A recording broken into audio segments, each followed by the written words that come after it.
अस्सलाम वालेकुम, मैं हूं आबिद अंदलीब और मेरे साथ हैं अजहर सिद्दीक साहब। आज अटैक भी हुआ और आज फिर भी अजहर सिद्दीक साहब सुप्रीम कोर्ट में हमारे दरमियान मौजूद हैं। सर, हमला किसने किया? सबसे पहले ये बताएं। मुबारक हो आपको, सब खैरियत से हैं, आफियत से आप यहाँ पहुँच आए। शुक्र अल्हम्दुलिल्लाह। देखिए, बात इतनी है, यहाँ रोकने की कोशिश थी, साजिश थी, और गलत फहमी में है कि हम नहीं यहाँ पहुँचेंगे। हम यहाँ पहुँचे हैं और खड़े हैं और अदालत में पेश होंगे। और ये कोई मेरे लिए नई बात नहीं है।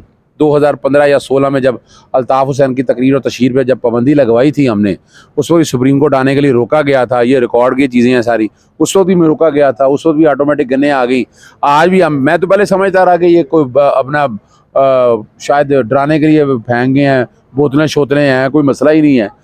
लेकिन जब वो वीडियो फुटेज देखी, 2 मोटरसाइकिलों पे 4 लोग आए हैं और आग लगा के बम फेंके हैं, और इसलिए फेंके हैं कि गाड़ियां मेरी जल जाएं और मैं निकल ना सकूं, ट्रेवल ना कर सकूं ना।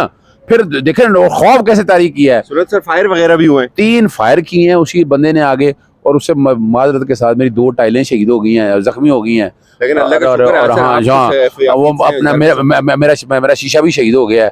तो लेकिन अल्लाह ताला का शुक्र है, मेरी जिसे अल्लाह रखे उसे कौन आज इशू क्या? आज आप आए, इतना बड़ा आपके पास केस है, आज क्या? ये देखिए, इससे ये तो बहुत बड़ा इशू है ना, याद रखिएगा। इस इशू में तो पाकिस्तान की किस्मत, पाकिस्तान के मुकद्दर का फैसला होना है। यानी ये अदलिया का भी ओहो, याद रखिए, ये अदलिया है तो हम हैं।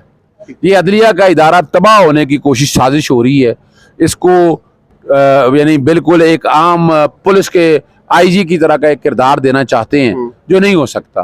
जब आईन ने पाकिस्तान इसको रिकॉग्निशन दी है, उसी रिकॉग्निशन के मुताबिक ये होना है। तो सर, आज क्या होने क्या जा रहा है? आज क्या कर रहे हैं? मैं तो बड़ा पुरुमीद हूँ कि हमारी अदालतें जो हमारी बात सुनेंगी।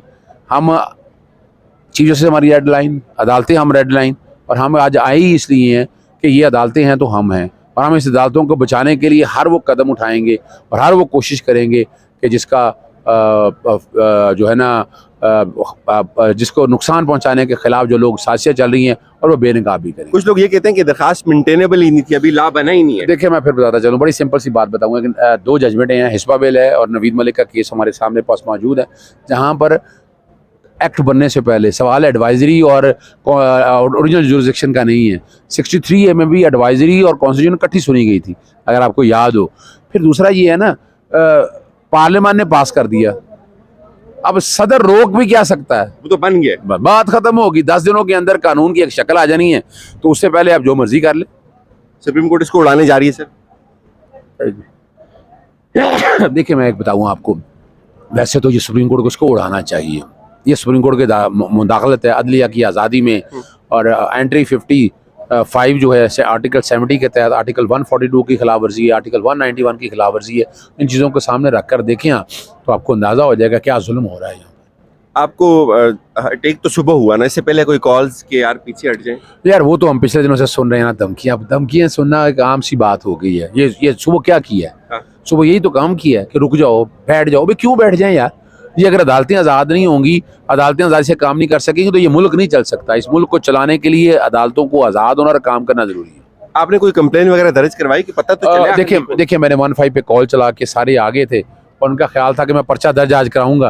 उन्होंने कहा रुके, यहाँ एसपी आएंगे, बाकी आएंगे तो 9 बजे के करीब आएंगे। मैंने कहा जी, मैं तो माजरत चाहता हूँ, मेरे लिए पर्चा इस वक्त इतना अहम नहीं है जितना मेरे लिए केस अहम है। उनके लिए तो यही था कि अजहर सिद्दीक साहब को रोक लिया जाए, और पीछे जो है ना वो तो परेशान है इस वक्त कि कैसे यहाँ पहुँच गया है। मैं गया हूँ, अब इंशाल्लाह चलते हैं अभी। Thank you so much Azhar Siddiq साहब, सलामत रहे। आपने अजहर सिद्दीक साहब की बातें सुनी, बड़े हौसला है इनके अंदर, और ये कहते हैं कि कोई मसला नहीं है, ये इन्होंने जो अटैक किया है इससे वो घबराते नहीं है। अब आज 2 चीज़ें थी सुप्रीम कोर्ट में। एक तो मैं आपको बताऊं कि कुछ लोग ये समझ रहे थे कि जो वकला है उन्होंने बाइकआउट कर दिया है, और वकला के बाइकआउट के बाद जो है वो अब अदालत को जो है वो ताले लग जाएंगे। ऐसा बिल्कुल भी नहीं हुआ। सुप्रीम कोर्ट की जो मेन एंट्री है उसके ऊपर बेशुमार तादाद में वकला मौजूद हैं। वहाँ चूँकि गाड़ी खड़ी करने की जगह नहीं थी, उन्होंने नहीं दी, वरना मैं वहीं से वीडियो करके आपको बताता। अभी भी वहाँ वकला जो है वो बड़ी तादाद में मौजूद हैं। चीफ जस्टिस साहब के साथ इजहार यकजहती के लिए हर दिन यहाँ वकला आते हैं, और इसके अलावा कोर्ट रूम के अंदर और बाहर वकला यहाँ मौजूद हैं, और बाइकआउट बिल्कुल भी नहीं हुआ। जो बाइकआउट, जिन लोगों ने बाइकआउट करने की कोशिश की थी, उनके लिए ये अर्ज़ है कि वो बाइकआउट अगर उन्होंने किया भी तो वो नाकाम हो गया, उसने काम नहीं किया। मैं आपको अभी दिखाऊंगा, ये जो नीचे सुप्रीम कोर्ट का जो है वो मेन जो शराय दस्तूर है, ये नीचे, तो ये तमाम इस पूरे एरिया में जो है वो वकला मौजूद हैं, और वकला मौजूद हैं तो तभी इतनी ज़्यादा जो है वो पुलिस नफरी यहाँ तैनात है। यहाँ FC के भी लोग जो है वो बुलाए गए हैं। अब से कुछ देर बाद ये केस टेकअप होने जा रहा है। जिन लोगों से यहाँ बात हुई वो तमाम लोग ये समझते हैं कि ये केस जो है वो बहुत स्ट्रॉन्ग है। इसमें जो हुकूमत है उसको बहुत बुरी शिकस्त होने जा रही है। चूँकि सुप्रीम कोर्ट ये समझती है कि जो उन्होंने ये जो एक्ट मंजूर किया है ये पाकिस्तान का जो आइन है उसके साथ मुताबिकत नहीं रखता, और उसके साथ साथ जो लोग ये चैलेंज कर रहे थे कि उमर अता बंदयाल साहब इस बेंच का हिस्सा क्यों है, उनको इस बेंच का हिस्सा नहीं होना चाहिए, वो तो इसमें फरीक हैं खुद। तो उनके लिए अर्ज़ ये है कि उमर अता बंदयाल की ये ज़ात का मामला नहीं है, ये सुप्रीम कोर्ट के चीफ जस्टिस का मामला है, सुप्रीम कोर्ट के चीफ जस्टिस के इख्तियारात का मामला है, और ये इस इदारे की तकरीम का मामला है। तो इसलिए उमर अता बंदयाल साहब के ऊपर किसी को अगर कोई एतराज़ है तो वो सिर्फ अपनी अना के लिए, अपनी ज़िद और अपने बुग़्ज़ के लिए है। और आज हुकूमती जो वकील हैं, जो एडवोकेट है, अटॉर्नी जनरल है, वो चैलेंज करेंगे पहले तो इस दरख्वास्त के काबिल समात होने को, कि ये दरख्वास्त जो है वो किसी सूरत भी काबिल समात नहीं है, और उसके बाद फिर जब वो वहाँ से उनको नाकामी होगी तो उसके बाद वो एतराज़ करेंगे चीफ जस्टिस साहब के ऊपर, उमर अता बंदयाल साहब के ऊपर, एजाजुल हसन साहब के ऊपर, जस्टिस मुनीब अख्तर साहब के ऊपर, और जस्टिस मुज़ाहिर अली अकबर नकवी साहब के ऊपर। और फिर वही चीज़ चलेगी आज, जिसके ऊपर बहुत ज़्यादा रिपीटेशन आएगी कि हमें मर्ज़ी का बेंच चाहिए, हमें लार्जर बेंच चाहिए। और उमर अता बंदयाल साहब इस चीज़ को बहुत पहले से वाज़े कर चुके हैं कि ये सब कुछ जो है वो मर्ज़ी का बेंच लेने के लिए हो रहा है। मर्ज़ी का बेंच इनको नहीं मिलना, आज भी इनको बुरी शिकस्त होनी है, और आज एक दफ़ा फिर सुप्रीम कोर्ट जो है वो सुरखरू होगी, और आईन पाकिस्तान सुरखरू होगा। जितने यहाँ वकील, जितने लोगों से हम मिले हैं, वो सब लोग ये कहते हैं कि ये आइन का मामला है, और वकला की जो इज़्ज़त है वो आइन के साथ है, वकला की इज़्ज़त इस अमारत के साथ है। और हाँ, ये ज़रूर है, पैसा चला है, बड़ी मिकदार में पैसा चलता है इन मौक़ों के ऊपर, और वकला के अंदर डिवाइड डालने के लिए, जजेस को तकसीम करने के लिए वो हर हरबा इस्तेमाल किया जाता है हुकूमत की जानिब से। और अब वो अटैक भी करेंगे जुडिशरी के ऊपर, और उनको एक बयानिया भी मिलेगा।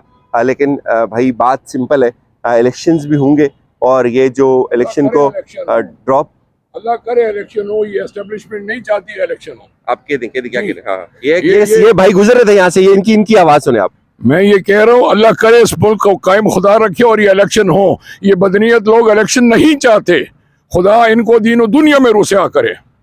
ये भाई एक आम जो शहरी हैं, ये उनकी आवाज़ हैं, ये जो साहिल हैं, जो विजिटिंग कार्ड के ऊपर सुप्रीम कोर्ट के अंदर आते हैं। ऐसे बेशुमार लोग हैं जो बददवा देते हैं इस हुकूमत को। अब ये बुजुर्ग थे, मैं तो यहाँ बात कर रहा था, इन्होंने मुझे खुद यहाँ से जो है वो रोक लिया चलते हुए। बहरहाल लेट्स सी केस समात के लिए लगेगा, और आपको अपडेट देंगे। इजाज़त दीजिए, अपना ख्याल रखिएगा, खुदा हाफिज़।